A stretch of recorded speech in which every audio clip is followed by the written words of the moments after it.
Dr. Prasun Diwan, who is going to talk to us about some very interesting tools that we can use for assessing ideas in or assignments in PTC. Dr. Diwan, please. Thank you, Vadi. So yeah, good morning, and as Vadi said, I'm Prasun Diwan, and what I'm going to talk about has to do with the NSF project that I have with Sheikh Ghafoor, who's now at NSF. And the project is a pilot project, so it's in its initial stages, and it has to do with building tools for automatic assessment of parallel programs. Okay? So we actually used this infrastructure last year in a workshop similar to this one for training teachers at Tennessee Tech. And there were 14 participants there. And one of the sessions used this software for about, the session was self-driven and people had at least 90 minutes to complete the exercises. So it was a hands-on session. And there was help provided with the problem and using our tests. Okay? And this work actually resulted in a paper. So when I heard about this particular workshop a couple of months ago, I approached the organizers and wondered if such a session could be included in this workshop too. And as it turns out, there was enough time for that. So what I'll do in the 15 minutes I have is give you an idea of the infrastructure we have for automatic assessment and how we used it last year, and so that you get some flavor of how our work could be relevant to PDC education that you might do in your classroom. So these are my basic goals. The more ambitious goal is to motivate at least some of you to use the assessment software if you have 90 minutes or so to do the TTU exercises and there won't be any synchronous help, so with asynchronous help provided, for instance, through Piazza. Okay? And even more ambitious, like I said, this is a pilot project. There's a lot more to be done. And if some of and I'm speaking both to the organizers and the trainees here, since Sheikh is now at NSF, I'm looking for collaborators to further the goals of the pilot project. Okay? So please contact me at the end if you're interested in either of these two ambitious goals. And Vadi, I don't know how long I'll actually take. I've shortened my talk many times. I have put these goals in the order in which I think they're important. So stop me when my 15 minutes get over. Go ahead. Yeah. Okay. No problem. So first goal. Okay, what is this infrastructure about? Okay, so it has to do with some instructor giving problem requirements to a bunch of trainees, students, or maybe other teachers, who then try to come up with a programming assignment to meet the requirements. Okay? And their results are intercepted by checks that are problem specific in that they are based on the problem requirements. Okay, so they don't just check whether there are race conditions or other synchronization problems, but also whether the correct output is being produced and the output is being produced in the manner that the students have been told to meet the requirements. Okay?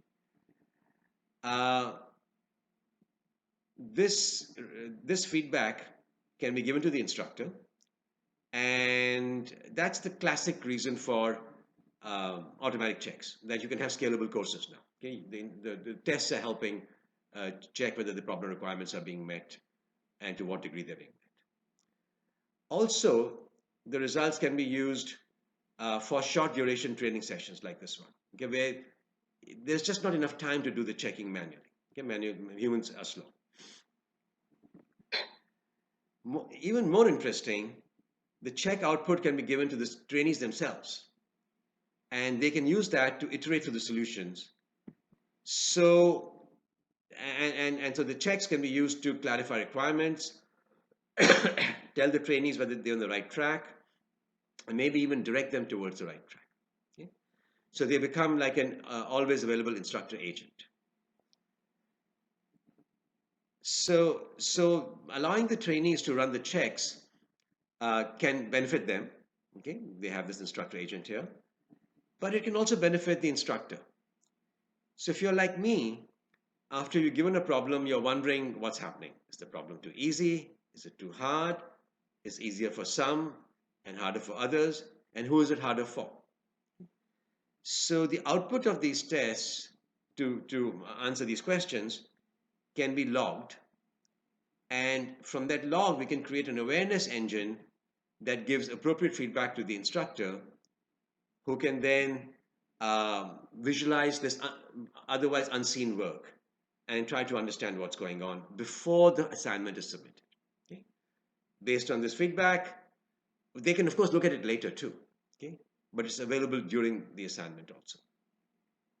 And they can use that to change the next assignment, clarify things in the current assignment, and even provide direct help to some people who seem to be going the wrong way. Okay? So you can provide unsolicited help. So that's our overall vision here. Okay? And you can see how this vision, how this work differs from classic testing and how it builds on it. Okay? So the idea of creating problem-specific checks for problem requirements is supported by generic testing, like JUnit testing. What's different here is that A, we're using it for short duration training sessions, as like the Tennessee Tech one I talked about. We are allowing the test to be run by the students themselves before they provide the final submission so that they can have help. And we are providing this awareness information. And also, perhaps most important, we are talking about not just serial assignments, but concurrent assignments. Okay? And that creates a whole lot of problems. This picture tells you why. When you have a serial assignment, this is how tests typically work. Okay? They run the program, provide some input, look at the output, and then they have an input-output correlator that checks whether the relationships between the outputs and the inputs are met. Okay? And based on the correlator, you get feedback.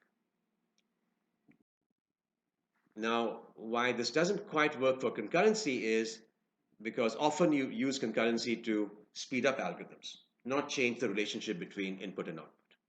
Okay, so whether this program is run by one thread or multiple threads, the input and output should remain the same. Okay. So the classic approach doesn't work, and one insight we've used is to have the programs produce extra output, which tell the tester what algorithm they're using. Are they using a serial algorithm or concurrent algorithm, for instance? And if it's concurrent algorithm, what form of concurrent algorithm? Okay. So that seems like a simple idea, okay? And this example here shows you how that might work. Here we see here are some traces, and this is beyond the input and output we saw here. This is intermediate output. And we see all traces are being produced by one thread. Okay, so this is not a concurrent program. Here we see multiple threads involved, so at least this is a concurrent program. Okay.